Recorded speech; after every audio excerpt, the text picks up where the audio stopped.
Today marks a pretty special day, for we are taking a look at a couple of hotly anticipated GPUs to hit the market, the AMD Radeon RX 7900 XTX and the RX 7900 XT. Especially with what Nvidia has been doing with their RTX 40 series, we are quite sure that a number of us, myself included, really want to see what AMD can bring to the table. While the price might still be a little bit expensive, it's not outright ridiculous. To cut straight to the point, these two GPUs are just simply good and they're just going to get better down the line.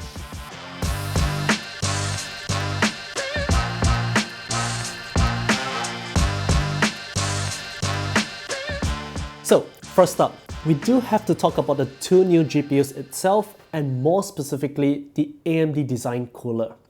Now this disclaimer might not actually be available here in Singapore and probably in fact most parts of Asia. But if you're in Europe, America or Canada, we are pretty sure that you can get this specific design should you want to. Compared to the previous RX 6000 series, AMD has certainly done quite the revamp with the whole design. It's a lot bolder, darker, and honestly, we really quite like it. My first impression when I first saw it at Vegas was that it feels something straight out of Batman per se. It has that kind of Batmobile vibe and I quite dig it. The main factor, however, is that these two cards, they aren't crazy in size, unlike the 3-slot behemoths from Nvidia.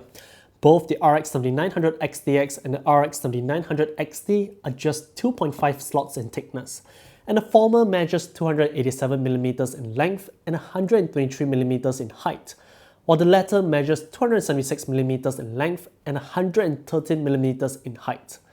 And yes, both of them sport the 2x8-pin power connectors that we are all so familiar with. To put it very simply, either of these cards will likely fit into your current PC case with little to no issues at all, and you don't really have to worry about melting power connectors even if it's largely user error that causes that. As for the cooling solution itself, both of them do sport a triple fan design with entirely parallel fins across the entire length of the card. AMD has chosen to go with a pretty standard cooling solution here, and it's much akin to those used by the majority of add-in board partners. That is also the reason why you don't see any vents at the back at all. Most of the heat will be expelled out through the sides onto both the motherboard and the side panel of your case when mounted in a traditional position. This means that you do want to ensure that you have good airflow to expel all that hot air out of your case, or else what happens is that hot air gets recirculated within the case and that might lead to undesirable temperatures. Now let's go over the I/O because this is perhaps one of the most important factors with regards to these two new cards from AMD. You get a total of 3 DisplayPort 2.1, one of which is a USB-C as well as HDMI 2.1A. In a nutshell, you can power up to an 8K display at 165Hz or a 4K display at 480Hz. This is something that is sorely missing from Nvidia's new 40 series of cards, and it's of a debate on whether or not this is really that important or not. How many of you guys, how many people in general are going to be gaming at 4K at 480Hz, let alone 8K at 165Hz? To a certain extent, we would say that that is an extremely valid point. But on the other hand, these two cards are way more affordable than the RTX 4080 or, well, the RTX 4090. So we don't really think that there's really much to debate here or to discuss here. To add on, there's also support for AV1 decode and encode.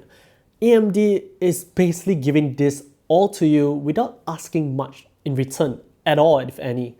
So all we can say is, just take it. Now, we've already explained in a previous video the things that really makes this generation of AMD GPUs pretty special, and it's all got to do with RDNA 3, the new chiplet design, and those RT and AI accelerators within those compute units itself.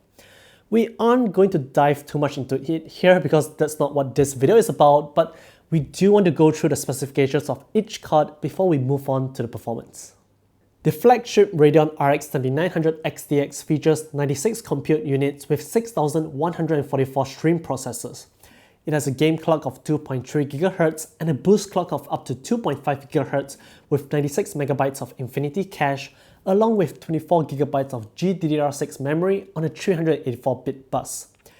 AMD touts 61 teraflops with this card and a total board power of 355 watts. The Radeon RX 7900 XT, on the other hand, features 80 compute units with 5,376 stream processors.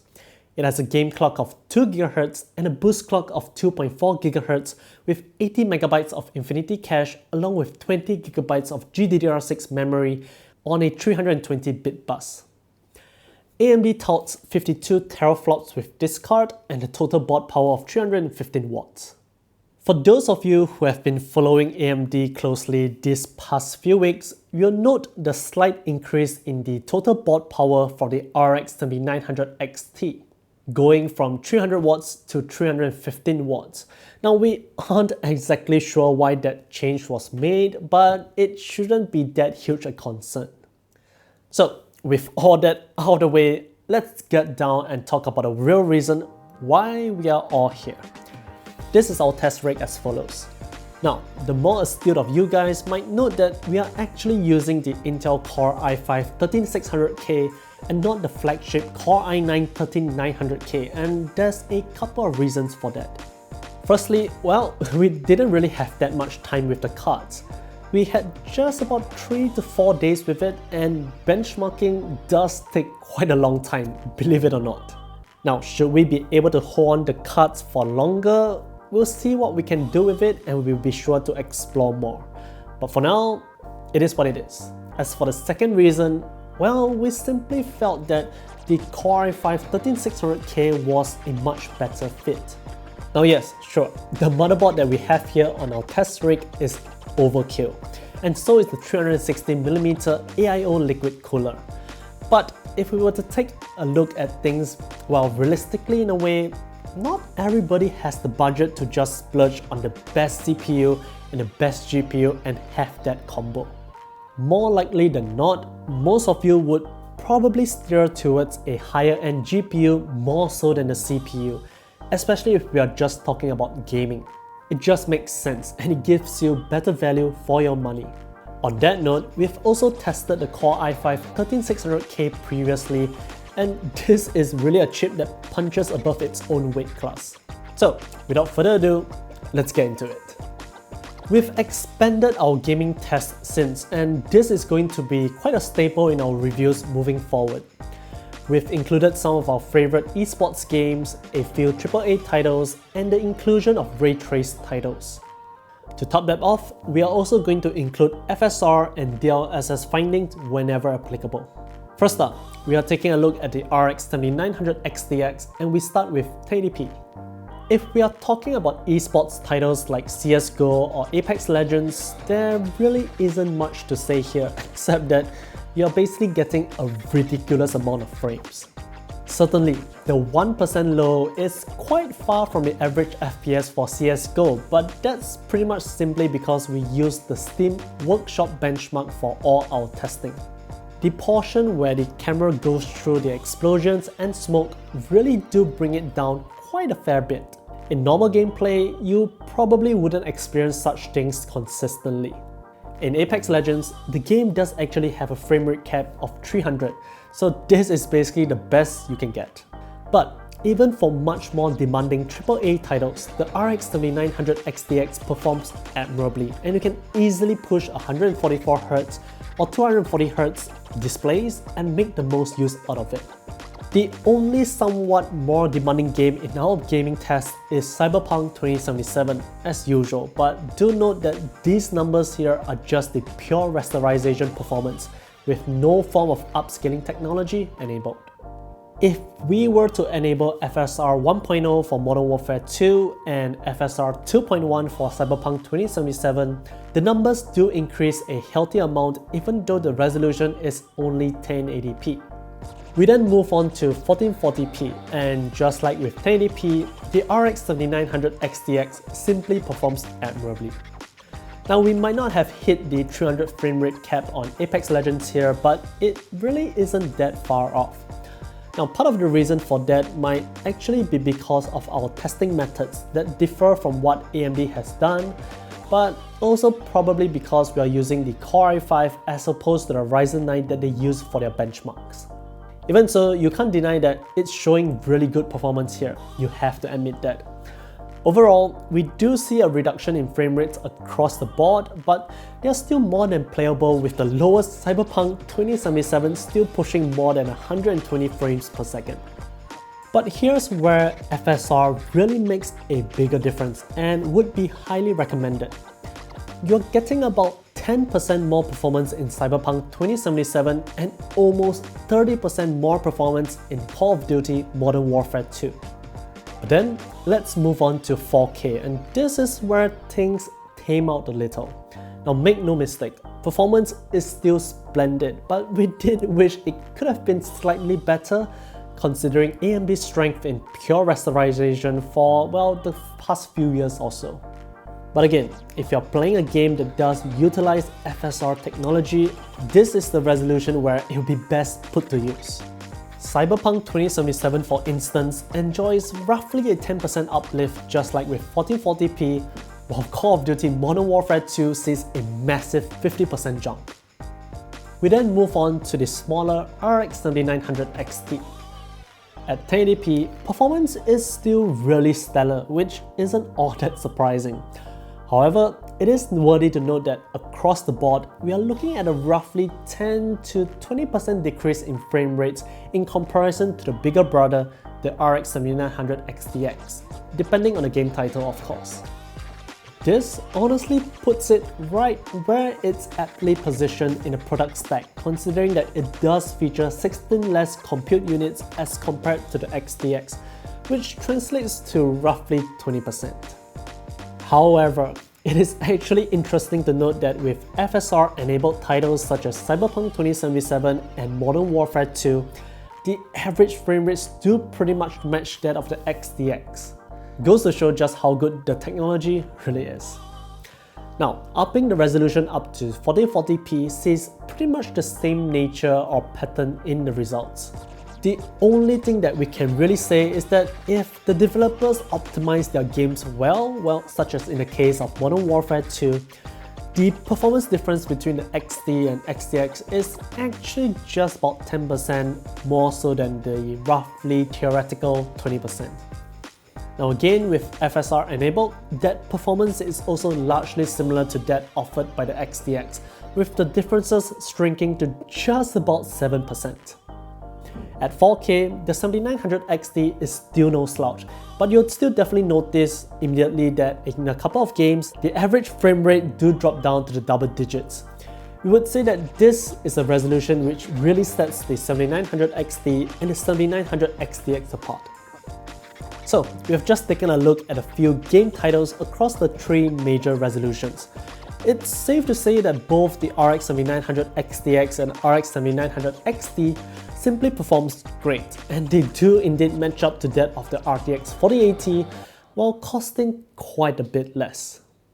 But now, let's take a look at ray tracing, which hasn't really been AMD's strong suit for sure. Does the new RT and AI accelerators in the compute units make a huge difference? We have 4 games in our test suite that features ray tracing technologies of varying degrees. Shadow of the Tomb Raider in particular is one of the few games that utilize the technology, and it's a first generation ray trace game, so to speak. So in that regard, it does actually serve as a good benchmark despite the game's age.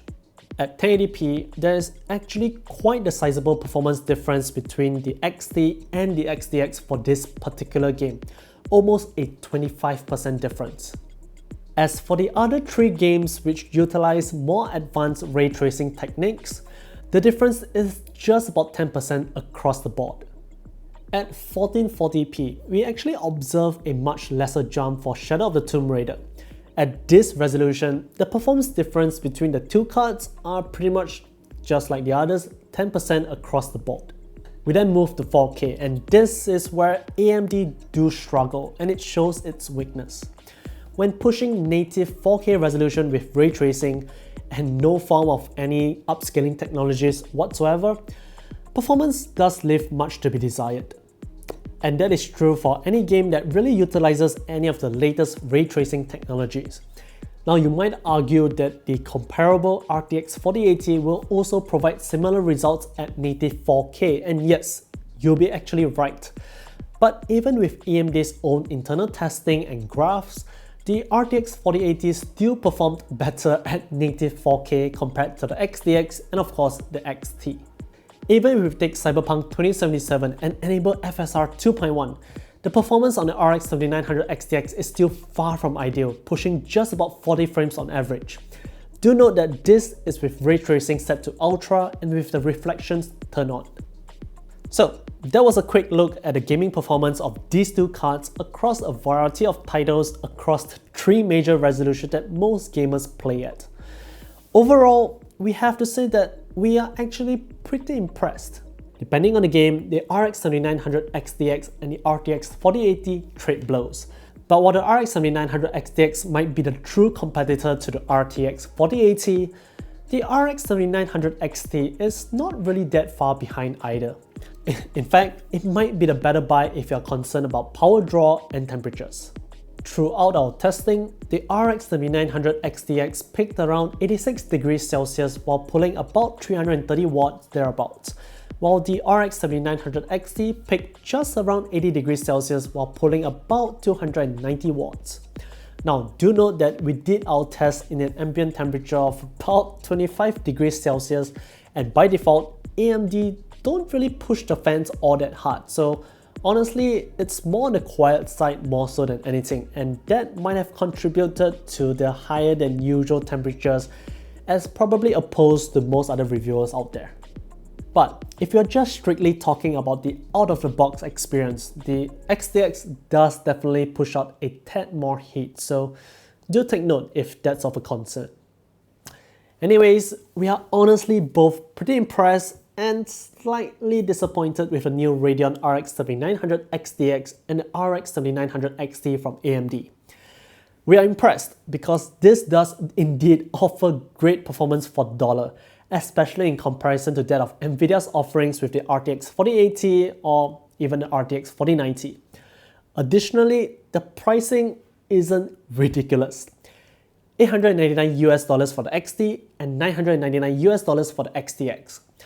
Unfortunately, we don't have the local pricing here in Singapore as of yet, but considering that the most affordable RTX 4080 goes for about 2,000 Singapore dollars here, we are expecting the XT to retail about 1,400 Singapore dollars and the XTX to retail about 1,700 Singapore dollars. As long as you're not concerned about ray tracing in games, either of the AMD cards is going to offer you that much more value for your money. Now, as for the debate between DLSS and FSR, that really remains to be seen. It is true that DLSS is still performing pretty much superior in most cases, and there are overall more games that support DLSS 2.0 and above as opposed to FSR 2.0 and above. However, AMD has promised support for more FSR enabled titles, and there is also FSR 3.0 to look forward to, which will feature the same kind of frame generation tech which DLSS 3.0 offers. Of course, everything remains to be seen, the whole ecosystem and all that, but at the very least, there is something planned, and AMD, unlike Nvidia, will likely offer it to the previous generation owners as well, which is always a good thing. At the end of it all, however, what if we are talking about right now? We would honestly say that AMD takes the cake here. If you're deciding between the RTX 4080 and the RX 7900 XTX or even the RX 7900 XT, go for either of the AMD cards. They offer extremely similar performance in the majority of titles in the case of the XTX, while just being about 10 to 15% slower for the XT, both of which cost quite a bit less, money that you can either save or just go to other parts of your PC rig. Additionally, you don't have to worry about the 12-pin nonsense and ATX 3.0 PSUs and whatnot. You also don't really have to worry about the size and fitment issues, at least with the original AMD cooler. And you're also getting all the other benefits that Team Green don't offer, such as DisplayPort 2.1, AV1 decode and encode, and much more. If you were to put the two cards on a scale and compare them, it's basically ray tracing capabilities against all the other things that we just mentioned. And yes, drivers and the whole ecosystem is probably part of the equation as well, so it's worth taking note. Nvidia does definitely have the advantage there too, but AMD really isn't that far behind either. While Adrenaline still isn't perfect, I don't think either of them are, it's already much improved from their last generation and is definitely far better than their worst days. Ultimately, the AMD Radeon RX 7900 XTX and the RX 7900 XT are just simply great cards. If you're looking to upgrade your PC anytime soon, well, you should honestly, seriously consider them. Anyways, if you like this video, go ahead and give us a like and subscribe to us for more of such content. If you have any questions, go ahead and leave them down below, and feel free to follow us on all our other social channels such as TikTok, Twitter, Instagram, and Facebook. Till the next one, cheers!